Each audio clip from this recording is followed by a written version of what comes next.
Fortune speaking, and I am with a very good friend of mine, also a colleague, and somebody who's got an incredible story to tell. And so that is the purpose of what we now call the Germain and Teresa talk series. So it's just for the purpose of picking Teresa's brain because she's got so much to offer. And I think within just a few minutes, you will agree with me that this is a gem. So, hi, Teresa. Hello. How are you doing? Good. Very good. Excellent, excellent. And so again, just for the viewers, what we will be doing is this is going to be a series of talk. And every time we will be talking about a different topic. And again, I said for the third time already, Teresa has a lot of good stuff to share with you. Whether the theme of this talk series is about life, money, and freedom, and you'll see that Teresa is really, really well versed in all three areas. In fact, you know, we could be listening to her for hours on end, but we're going to break it down into smaller segments. And today what I want to do with you guys is I want to sort of give you the big picture, you know, not right away go into any of the details, but give you the big picture about Teresa, about her life, about, you know, like the trial and tribulation of everything she's been through. And you'll see that it's very inspiring. So let me start with asking just a few very basic questions. Tell us just a little bit, Teresa, tell us just a little bit about you right now. Where are you located and what do you do for a living, and just a little bit of, you know, your family and how many children you've got, and, you know, just a snapshot of that picture. Okay. Well, I have 6 kids, ranging from my oldest is 31 and my youngest is 9, and everyone in between there. And so, yeah, so it's been a busy years for me. Right now, just having kind of more or less the 9-year-old is the guy that I have to kind of pay attention to. Mm-hmm. Everyone else getting, you know, more grown up and self-efficient, and yeah, which is nice. How many kids left at home? Oh, well, there's still 4 kids at home. Yeah. Okay. Yeah. So only 2 have left the nest, which is fine because everyone's really helpful, especially with the younger guy. And then my husband and myself, we own a driving school. So we've been teaching people how to drive in the Lower Mainland for the last 27 years, and wow. It's been a long time. Mm-hmm. And also we teach people how to become driving instructors. So that is a big part of our business. And I also own a talent agency. So I can send people to do commercials, movies, extra work in the film industry, which is booming in our location. And what else do I do? I'm a real estate investor. And I also am in direct sales and a company that I'm really proud of to be involved with for the last 20 years, Tucson Health Sciences. Okay. And, what else do I do? And, well, that's already. Well, I used to teach raw food, or I guess it's like healthy eating. Raw food is what it was called, but you know, it's just using food in its natural form and not cooking it and frying it and all those, you know, bad things that we do to food. And so I was teaching classes for about 4 years. Okay. So one thing that I know in a future episode that we will be talking about is multiple streams of income. And I think you just gave the perfect example right now of what multiple streams of income could be with all the different activities that you've got in your life right now. They all really work well. As I remember, you know, when we had started the driving school, we were probably, you know, maybe, 7, 8 years into it. And, you know, I just thought, you know, it'd be great if we had something else, just because the driving school has seasons. It would go up and down. And the government would change things. So when we had first started our driving school business, people used to get their license within 30 days. Uh-huh. And the government changed it all the way to a year. So all these changes really hugely affect our industry. Uh-huh. And there's really no incentive to take driving lessons. You know, it's a very, you know, 2 credits towards your high school diploma is not a big thing to motivate people to take driving lessons. Right, right. Yeah. So, we went through a lot with the driving school and just learning how to, make it work. And now we have staff and we employ people. So that's why I'm at home right now in the middle of the day because I have a team now that is out there, teaching for my husband and myself. And so it gives us more free time to do the things that we love to do. Right. So again, something important that you just said is the ability to adapt because things will continue to change, right? Whether with your driving school and government regulations or any other type of ventures, Yeah, real estate yeah, investment or for just sure. anything else. Things change. And same with the real estate market too. Yeah. I think you mentioned that already, but just for the viewers to make sure that they know, where are you located right now? I am located in Langley, British Columbia. So that's And just where we are. outside Vancouver, right? Yep, so we're about 45 minutes outside of Vancouver. Okay. And beautiful Langley, absolutely. So are you originally from British Columbia? No, I am from Edmonton, Alberta, is Okay. where I'm originally from. And I moved here, it was 1986 when Expo was here, is when Oh, I moved okay. up. So a good And benchmark to remember?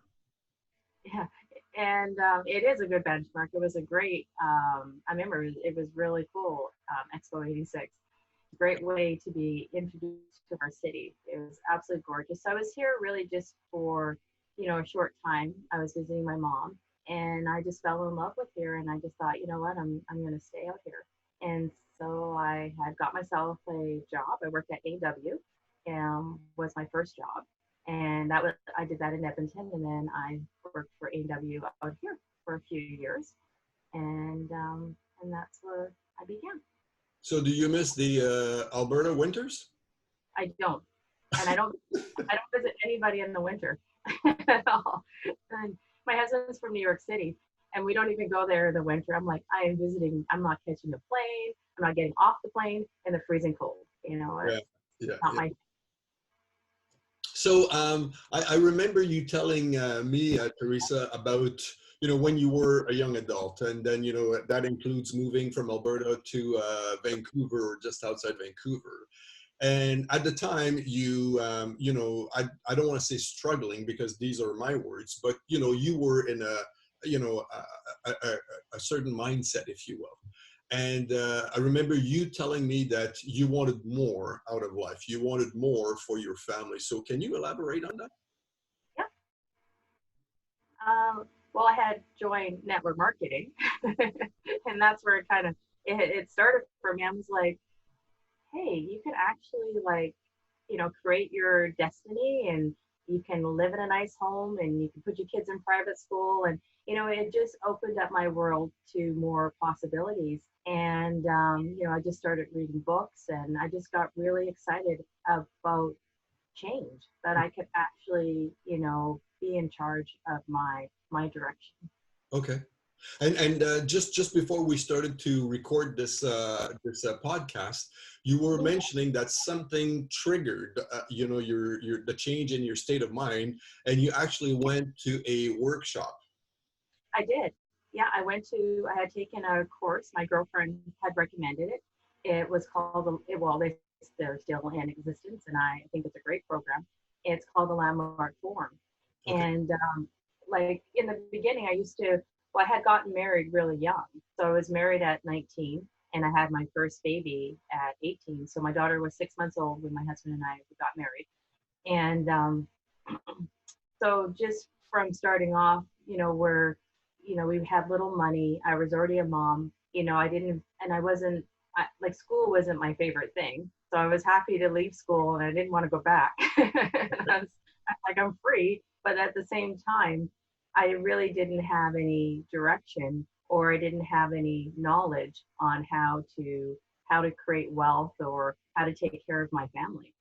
So after I had taken the landmark form, I realized that, hey, I just need to meet the right people to kind of push me in the right direction and give me the right information because I was willing to do the work that was needed to make the change.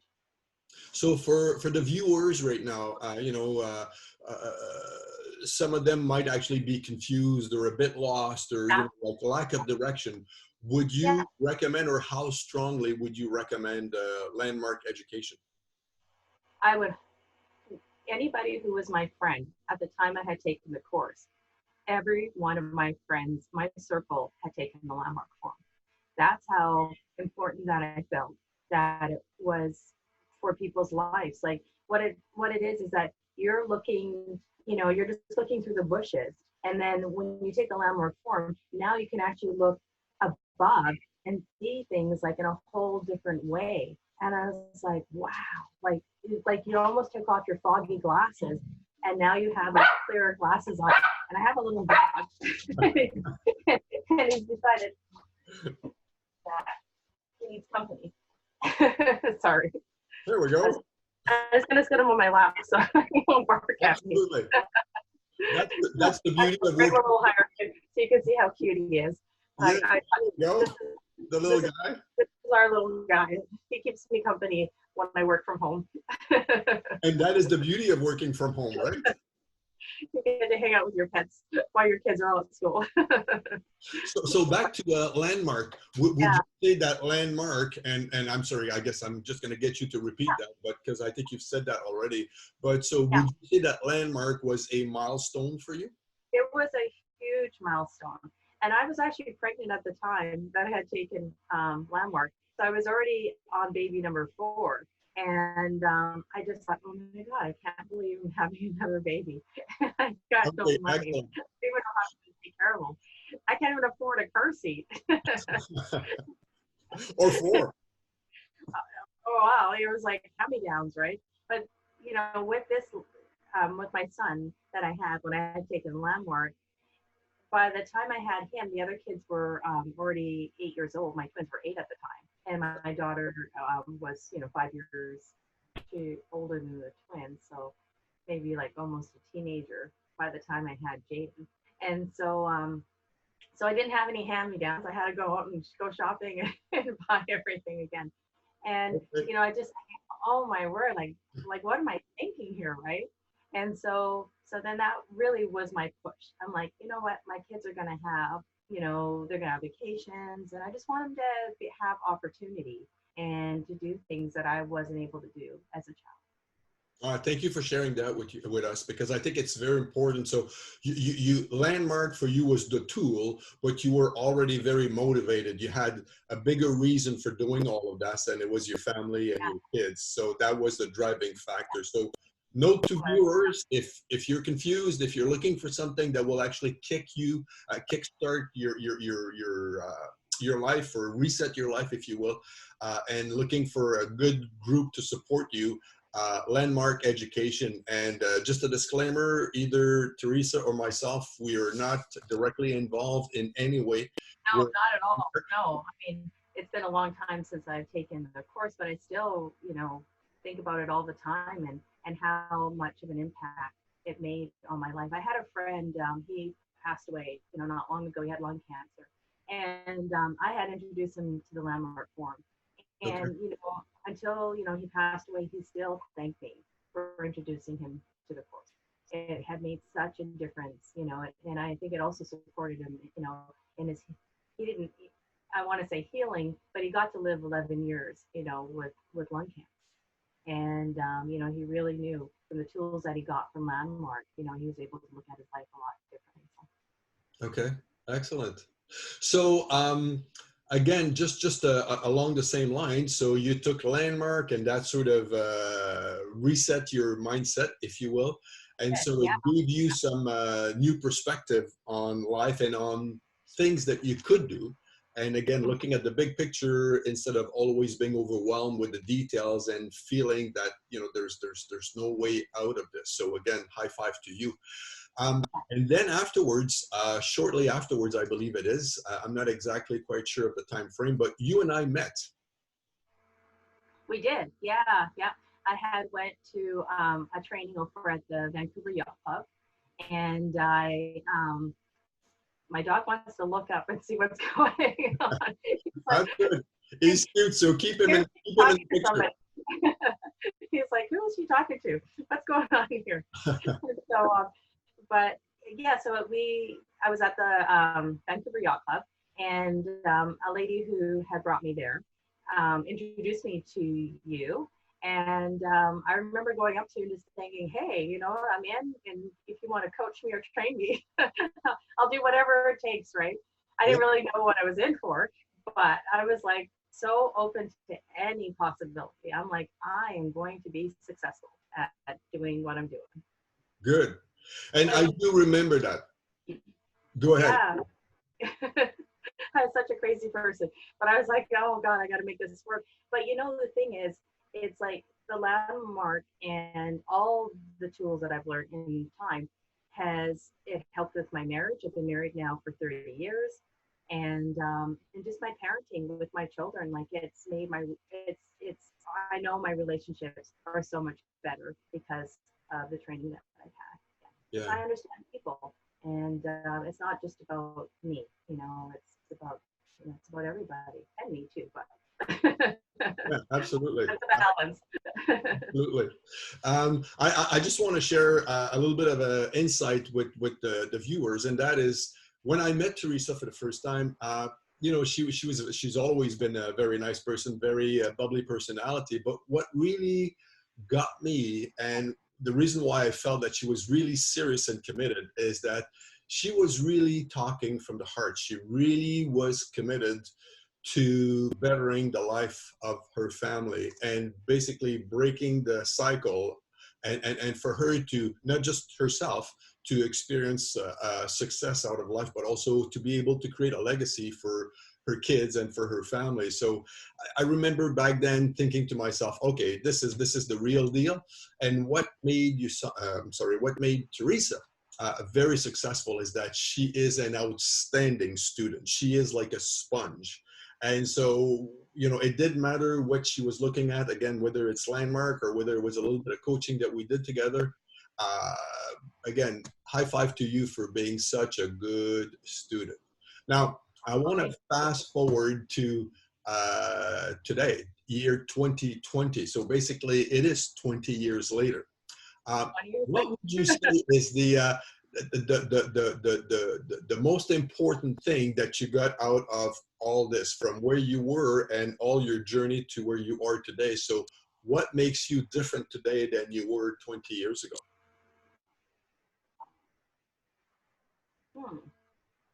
I was thinking I got a few more wrinkles, but you know what? Like it was just, it's growing inside, like just growing myself inside versus just thinking it's outside stuff, right? Like the personal development is really the biggest part of it, and believing that I do have a purpose, and I'm a good person. And just because I used to think just because I wasn't highly educated that I wasn't really going to be very much or a very important person, right? But I realized that it has nothing to do with nothing. You know, it's just really who you are in your everyday life. Yeah. And I care about my friends, and I've created women's groups, and I do all sorts of fun, crazy things with my friends. And yeah, so, you know, looking back in the 20 years, yeah, just working harder on myself, you know, and taking the time out, you know, learning how to meditate, you know, was one of the things my husband and I, we just, you know, took a little course on that.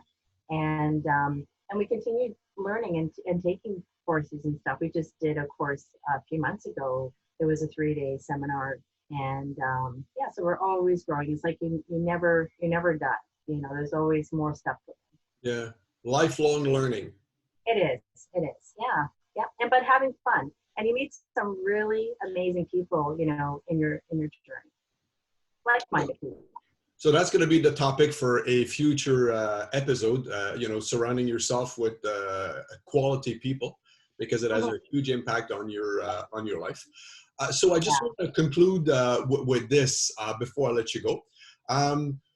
You started, and, you know, without going into any personal financial details, but you started and you were broke, my words. And yeah, I didn't even have a credit card. Okay. And today, by any definition, you know, whether either very restrictive or very liberal definition, you are financially secured and you are financially independent. So this was a beautiful journey.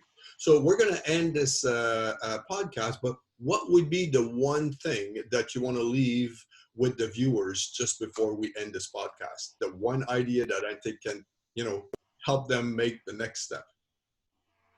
Well, I think it's, taking courses, training, and just reading books. Like there's so many good books to read. Like you had given me a list, and I just read one book after another. But you know what? I didn't have a lot of time to read, so it was audio, it was CDs. Actually, it was cassettes. Where I began.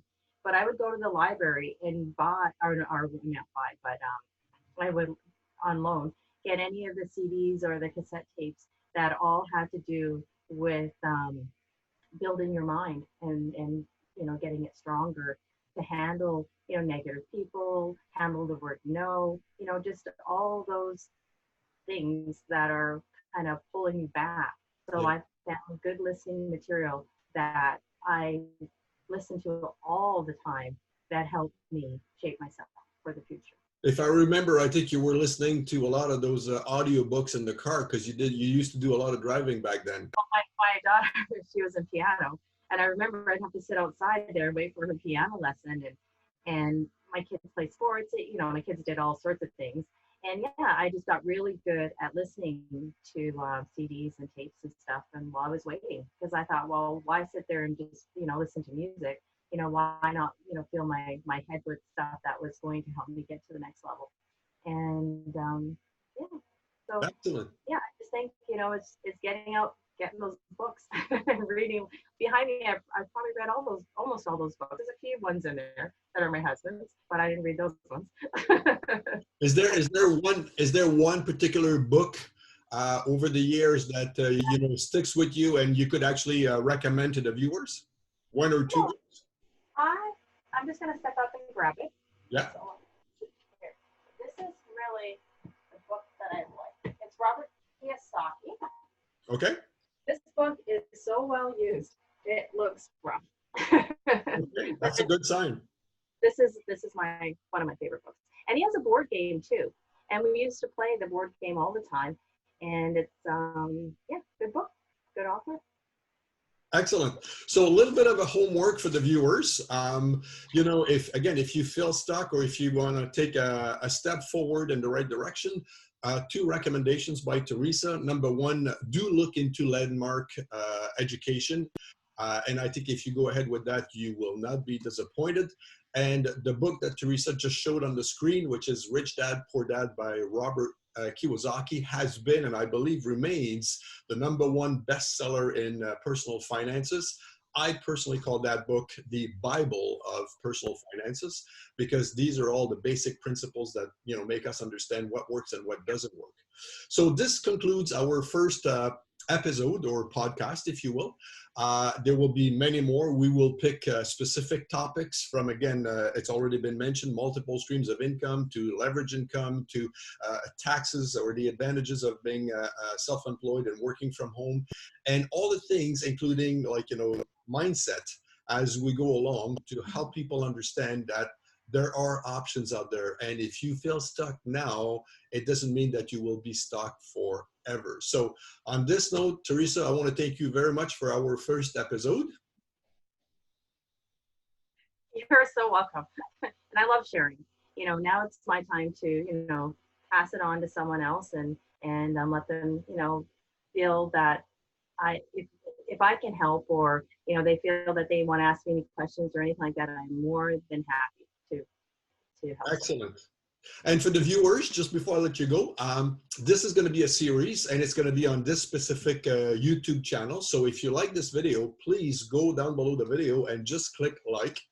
And if you've got any comments, any suggestions, any questions, I assure you that either Teresa or myself will look at them and we will take the time to reply to them. Also, if you've got some ideas about future podcasts that you would like Teresa to address one way or another, again, just put that in the space below and send it to us, and we will do our very best to address those. So thank you for being with us, and we will see you on the next episode. Thank you. All right. Take care. Thank you.